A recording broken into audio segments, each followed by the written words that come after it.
Well, hey everyone, and welcome to the Effective Teaching Podcast. I'm your host, Dan Jackson, and today I'm going to be sitting down with Dave Burgess. He's an absolute legend, to talk to him about some strategies and tactics that he likes to encourage us to use and that he uses himself to help students become lifelong learners. So let's head into that interview right now. Well, Dave, thank you so much for coming and joining me today to talk about your passion for education and also to help our students become lifelong learners. Absolutely. It's my pleasure to join you. Thank you so much for having me on the show. So, Dave, can you just tell me what is maybe one or a couple of strategies that you think are really key for our classrooms and for our teachers to be doing to help our students to foster that lifelong learning?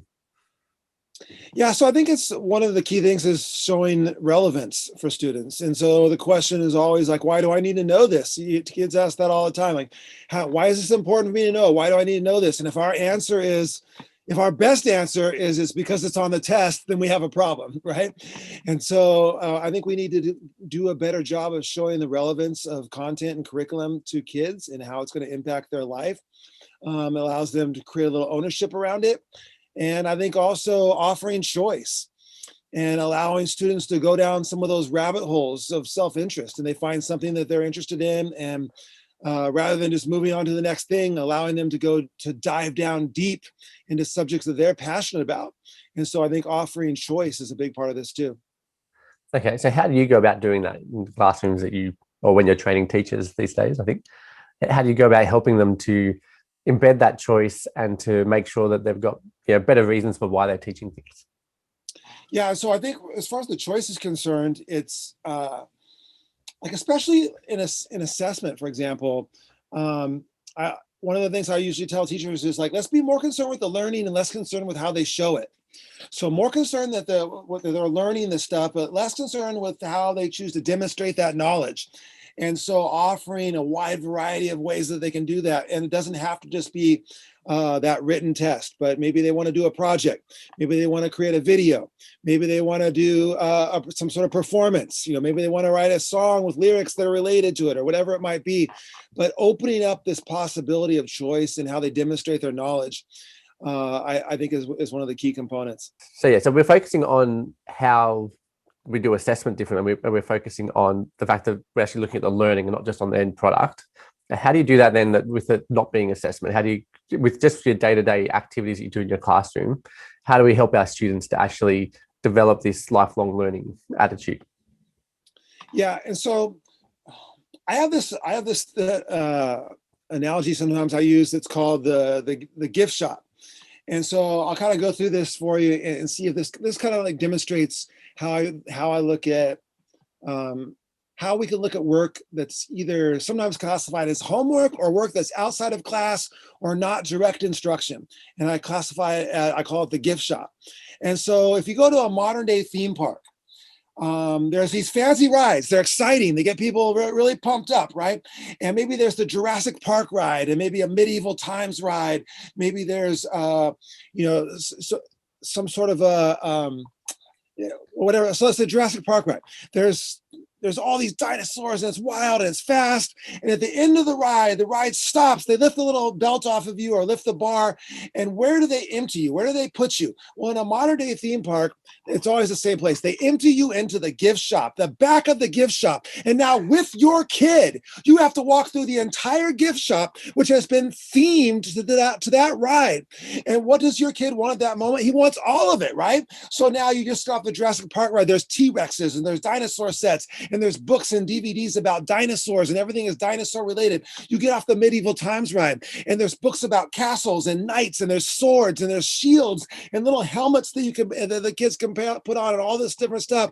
And they want all that. Even here in San Diego at SeaWorld, there's something called the shark encounter. You get on a moving sidewalk and they take you through a glass tunnel where the sharks are swimming all around you, right? And my son is like, oh my God, look how many teeth they have. Like, oh, they have rows of teeth. What happens if they bite you, right? And then as soon as the moving sidewalk ends, where do you find yourself? Gift shop. Shark tooth necklaces, DVDs about sharks, books about sharks. And what my son wants at that moment? All of it. Why? Because he just saw sharks. That's why. And he's pumped up and fired up and wants to know more about sharks, right? Now, that's how we need to look at school and learning. We want to create powerful learning experiences for kids by what we do in class.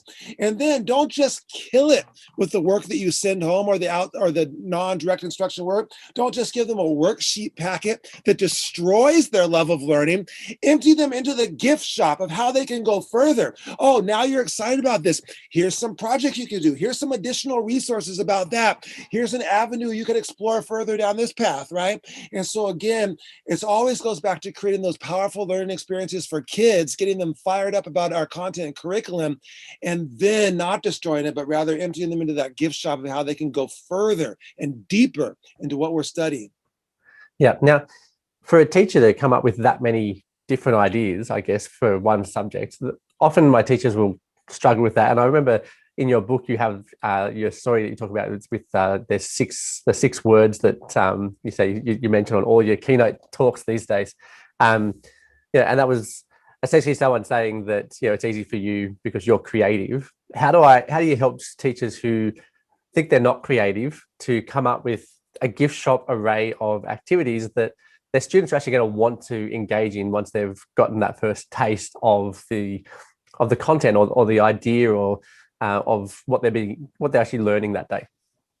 Yeah, and so for me, the key to creativity is questions. Questions are the key to creativity. If you want to change a teacher's classroom, change their questions. Change the questions they ask when they're designing their curriculum and their lessons and their choices and all that stuff. So that's why the centerpiece of the Teach Like a Pirate book is 170 different questions in 30 different categories that you can ask about your curriculum to try to brainstorm ideas of how to make it more engaging and to draw students in almost magically or magnetically into what you're doing in the classroom.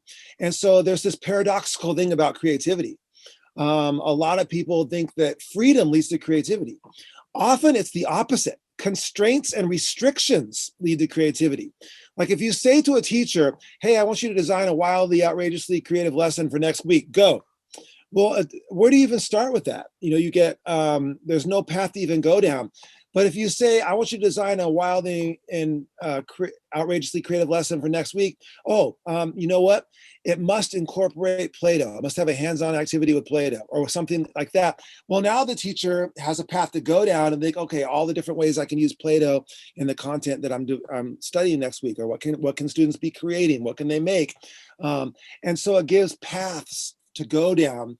And then within those constraints and restrictions, you see great creative output. So sometimes we know this is true with students, by the way. If you say to a group of students, hey, for this next project, you choose the topic and you choose the form that you want to do it in, go. Well, students are paralyzed by choice. They don't know where to go. So sometimes you have to give them some paths to start down in order to do that. So that's the same way with teachers, is I have a series of kind of brainstorming questions which help them generate a greater creative output. Yeah. And it's true just generally in history too. Once people are actually put in those intense places where they have to come up with ideas and come up with them quickly, that's when we come up with the solutions to those problems that existed, because we don't have another choice. We have to come up with that solution. Yeah. Well, I think that we just had a perfect example of that in this past year with the pandemic. Unfortunately, there's a great deal of tragedy wrapped into what's happened around the world. But also you've seen an unbelievable burst of creativity with a lot of educators and a lot of educational spaces, because due to this disruption, people were forced off of those status quo paths and had to immediately come up with something different. And you've seen a great deal of creativity and collaboration in the effort to do that. And so, I mean, that's a perfect example. There was a major, global constraint and restriction. And I think it did, in many cases, generate quite a bit of creativity. Yeah, there's definitely a lot of pivoting happening, not just in teaching, but across the whole business world as well. Everything really had to pivot and turn. I'm sure you probably had to change a whole bunch of stuff for what you were doing. Absolutely, 100%. Okay, so if a teacher is listening to this on Sunday nights, just before their week starts for going into school, where should they start? What do teachers do tonight or maybe tomorrow morning to make sure that they're getting started on this process to helping our students become lifelong learners? Yeah, so a couple things. One, I have a question that I ask all the time. How can I use that? And so whenever you're looking around the world and you see something that is drawing people in, you should always ask, how can I use that? Whenever you see something go viral in your student population, rather than being upset by it, ask yourself, how can I use that? What is it about that that's drawing students in? And how can I use that in my classroom? So R. Buckminster Fuller has a quote that I love. He said, don't fight forces, use them. And I think that's super important. And so always look around the world with how can I use that mindset? And then I think the other thing, like just to give you like a real tangible example from Teach Like a Pirate, I believe in something that's called preheating the grill. So I don't put my steak down on a cold grill. I preheat my grill. Like if you drop your steak on a cold grill, nothing happens. But if you drop your steak on a preheated grill, what happens? It sizzles, right? I want my content to sizzle when I drop it. So I always preheat the grill by building up mystery, curiosity, buzz, and anticipation before I start. So if a teacher is listening to this, thinking about what's just an easy way to start, think about what is it that I could do to build up some mystery, curiosity, buzz, and anticipation around what we're going to do.